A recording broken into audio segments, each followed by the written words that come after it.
বাংলাদেশ জাতীয়তাবাদী দল সব সময় কথায় নয় কাজে বিশ্বাস করে। যেমনটি বিশ্বাস করতেন শহীদ রাষ্ট্রপতি জিয়াউর রহমান বীর উত্তম।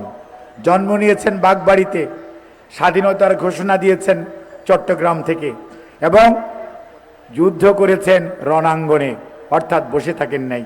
একইভাবে দেশনেত্রী বেগম খালেদা জিয়া দেশের প্রয়োজনে, মানুষের কল্যাণে, মানুষের ভাগ্য উন্নয়নের জন্য, গণতন্ত্র প্রতিষ্ঠার জন্য রাজপথে নেমে এসছেন।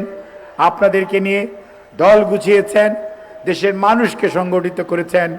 এদেশে 91 গণতন্ত্র প্রতিষ্ঠা করে বাংলাদেশের ইতিহাসে প্রথম মহিলা প্রধানমন্ত্রী, পরবর্তীতে তিনবারের প্রধানমন্ত্রীত্বের দায়িত্ব পালন করেছেন এবং দেশের মানুষ প্রাণ ঢালা শ্রদ্ধা মাধ্যমে গত 30শে জুন অর্থাৎ ডিসেম্বর 25 ওনাকে সারা বাংলাদেশের মানুষ ওনার পাশে দাঁড়িয়েছে।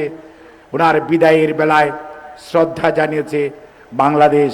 আর আজকে তারই ধারাবাহিকতায় জনাব তারেক রহমান আজকে এই কলেজ মাঠে উপস্থিত হয়েছেন।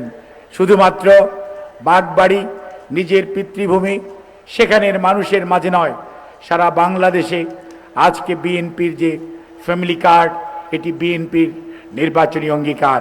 কৃষক কার্ড, খাল খনন এবং কৃষকের কৃষি ঋণ মৌকুফ সহ কৃষকের পাশে দাঁড়ানো এবং আমাদের ধর্মীয় নেতৃত্ব, সেই মসজিদের হোক, মন্দিরের হোক অথবা সেই গির্জা বা প্যাগোডারই হোক, তাদের পাশে দাঁড়ানোর জন্য যে অঙ্গীকার বিএনপি ঘোষণা করেছিল, তারই ধারাবাহিকতায় আজকে বাস্তবায়ন হচ্ছে ফ্যামিলি কার্ডের কর্মসূচি গাবতলীর এই বাগবাড়িতে।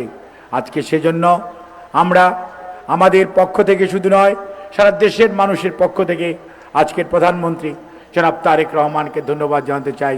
এই কারণেই বিএনপি কথায় নয় কাজে বিশ্বাস করে এবং জনগণের পাশে থাকে, তারই প্রমাণ আজকে জনাব তারেক রহমান বাগবাড়িতে ফ্যামিলি কার্ড নিয়ে। আপনাদের সবাইকে ধন্যবাদ। আল্লাহ হাফেজ।